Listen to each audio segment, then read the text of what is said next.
Assalamualaikum warahmatullahi wabarakatuh. Salam literasi, salam bahasa dan sastra. Bertemu kembali dalam belajar bahasa Indonesia bersama Ibu Novia Sani. Semangat belajar, belajar dari rumah.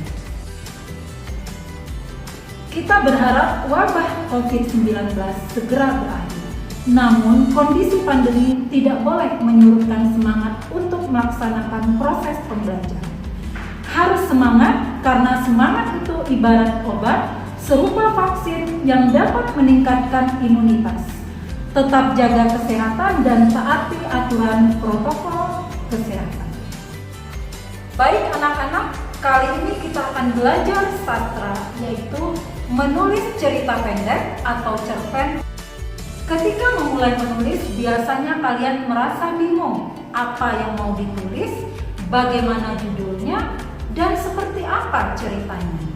Padahal cerpen itu mudah, asik, dan menyenangkan. Seperti yang sudah kita pelajari pada pertemuan sebelumnya, berdasarkan Kamus Besar Bahasa Indonesia atau KBBI 5, cerpen merupakan kisahan pendek dengan jumlah karakter tidak kurang dari 10.000 kata, kemudian memberikan kesan yang tunggal, memusatkan cerita pada satu tokoh dalam satu situasi.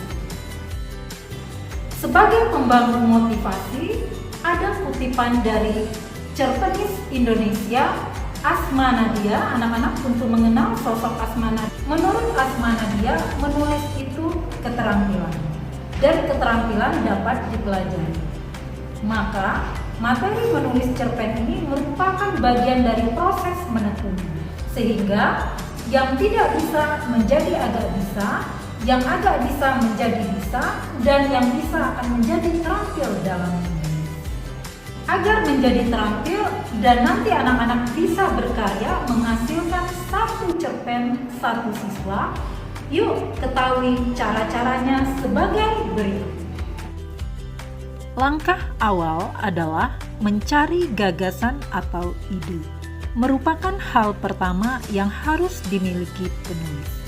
Bagaimana menangkap ide dapat diperoleh dari pengalaman.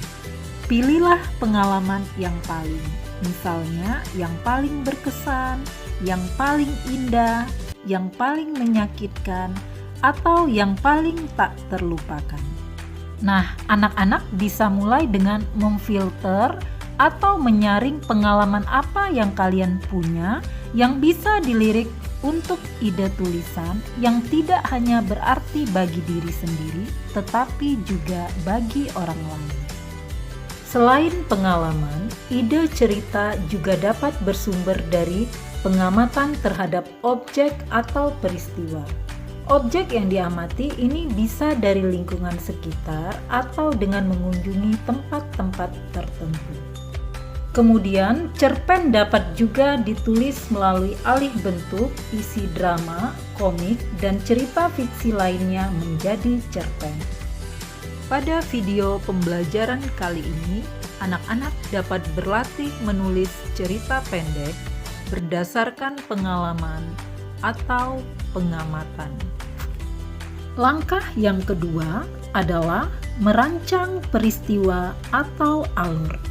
Ingat, dalam menyusun urutan peristiwa mesti mencakup 3 struktur cerpen, yaitu orientasi merupakan pengenalan tokoh dan latar, kemudian komplikasi ditandai munculnya masalah hingga konflik memuncak atau klimaks, dan resolusi sebagai penyelesaian masalah.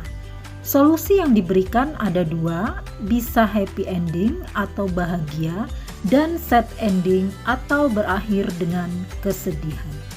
Setelah merancang, dilanjutkan dengan mengembangkan urutan cerita. Setiap cerita terdiri atas bagian awal, bagian tengah atau inti cerita, dan bagian akhir.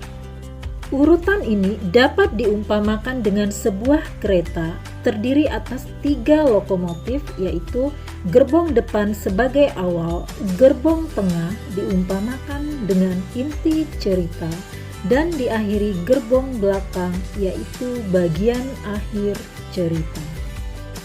Apabila sebuah kereta hanya ada gerbong tengah dan gerbong belakang saja, maka kereta tidak dapat dijalankan. Demikian juga dengan teks cerpen memiliki 3 bagian yang saling berkaitan, yaitu bagian orientasi, kemudian komplikasi, dan bagian resolusi. Langkah terakhir adalah memperhatikan teknik penyajian.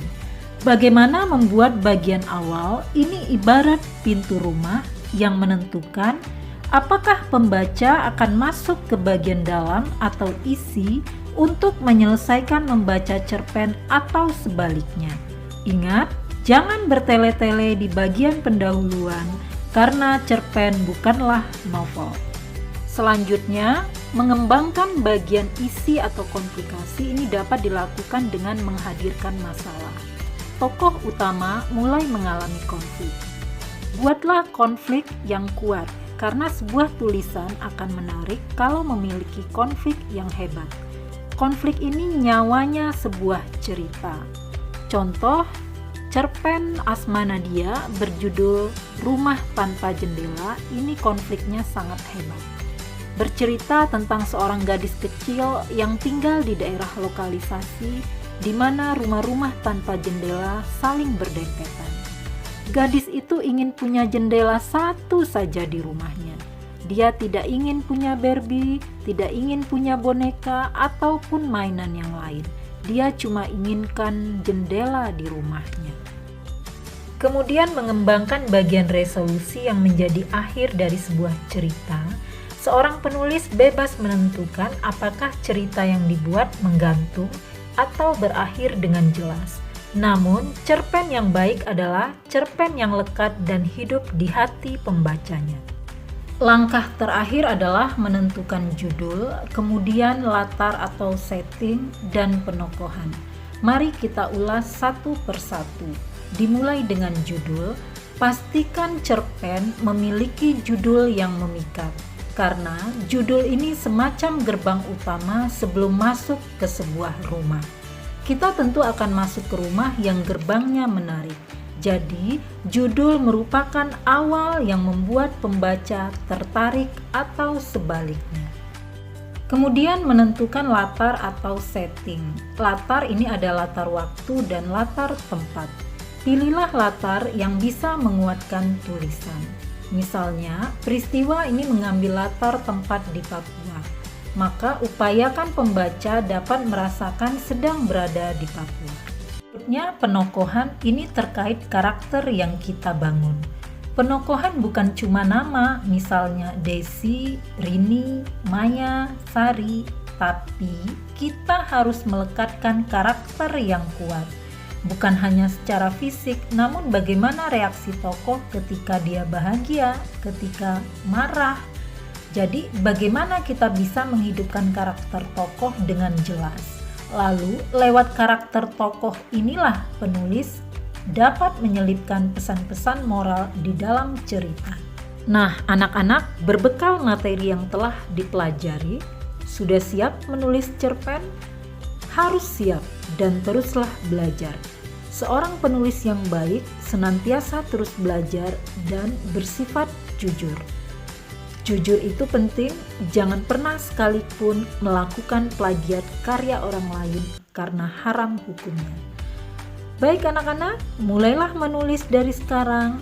Yang berat itu bukan hanya rindu, tapi juga istiqomah dalam menulis. Demikian tadi pembelajaran menulis cerpen.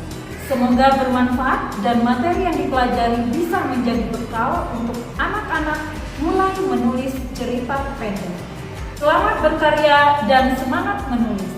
Sampai jumpa pada video pembelajaran berikutnya.